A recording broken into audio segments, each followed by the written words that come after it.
Xabaringiz bor, davlatimiz rahbarining tashabbuslari bilan haftaning har payshanbasi Yoshlar kuni sifatida o'tkazilishi belgilangan. Andijonda mazkur tashabbus yoshlar masalalarini hal etish va istiqboli uchun qadam tashlashlaridagi qo'llab-quvvatlovga aylanyapti. Hozirgi lavhalarimizda ijodiy jamoamiz shu mavzuda so'z yuritishadi. Yoshlar kuni munosabati bilan Paxtabod tumani 1-son texnikumida tumandagi umumta'lim maktablari bitiruvchilari uchun ochiq eshiklar kuni o'tkazildi. Unda ta'lim muassasasining bugungi faoliyati, kelgusi o'quv yili uchun qabul rejalari va yutuqlarga erishgan o'quvchilarning muvaffaqiyatlari haqida ma'lumotlar berildi. Umumta'lim maktablaridan tashrif buyurgan 9-11 sinf bitiruvchilari texnikum faoliyati bilan yaqindan tanishdilar. Aytish kerak, mazkur ta'lim dargohi tumandagi yoshlarning kasbiy mahoratini oshirish, ularni kelajakka munosib tayyorlashda muhim o'rin tutmoqda.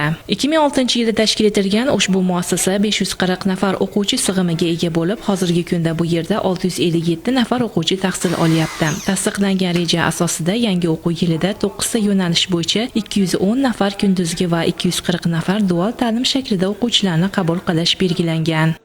Mavjud hozir 9 yo'nalishimiz bo'yicha o'quvchilarimiz o'zini xohishi yo'nalishlarini tanlab, aylanib ko'rgazmali vositalar bilan tanishib chiqishmoqda.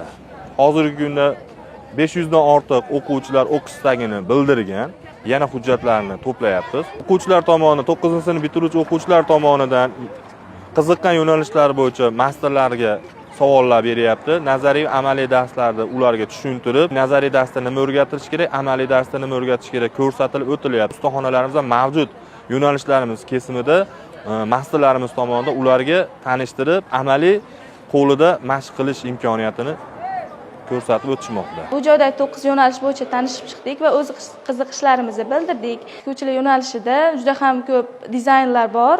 Bular bilan ham tanishdik. Men tengdoshlarim, 9-sinf bitiruvchilari sizlarni ham 1-sonli texnikumga taklif qilib qolamiz. Nafaqat ichki bozor, balki xalqaro standartlar ham muassasaning diqqat markazida. Bu yerda o'quvchilar bepul nemis tili to'garagida ishtirok etib, til o'rganish ilmiga ham katta qiziqish bildirmoqdalar. Maqsad esa Germaniyada malaka oshirish va yuqori daromadga ega bo'lishdir. Texnikum tomonidan bepul nemis tilini o'rganib, texnikumda a'lo baholarga topshirib, Germaniyada o'qish uchun ketaman. Buning uchun menga yaxshi sharoitlar yaratib berishyapti. O'quv ma'muriyatiga katta rahmat aytaman. Sohadagi hamkorlik aloqalari esa o'quvchilarga o'qish davridayoq daromad topish imkonini bermoqda. Turli mas'uliyati cheklangan ishlab chiqarish korxonalarida dual ta'limda tahsil olayotgan o'quvchilar 6 milliondan ortiq daromadga ham ega bo'lyapti. Men Paxtabod 1-son texnikumida o'qiyman.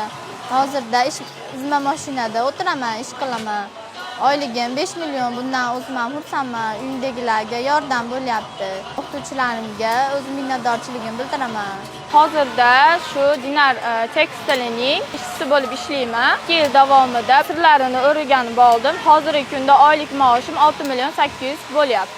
Kelajakda yaxshi mutaxassis bo'lishga intilamiz va menga yordam bergan ustozlarimga kattakon rahmat. Hozirgi kunda ta'lim tizimida bitiruvchilarning bandligi va yoki ta'limning keyingi bosqichga jalb etilganligi muhim o'rin tutadi. Bu borada texnikumning ko'rsatkichlari ham ancha ijobiy. O'tgan o'quv yilida tamomlagan 362 nafar bitiruvchining 288 nafari o'z ish o'rniga ega bo'lib, mehnat bozorida munosib faoliyat yuritmoqda. Bir so'z bilan aytganda, mazkur ta'lim dargohi yoshlarning kasbiy orzularini ro'yobga chiqaradigan va kelajak uchun mustahkam poydevor qo'yadigan manzildir. Siz ham o'z kasbingizni egasi bo'lishni istasangiz, eshiklar hamisha ochiqdir.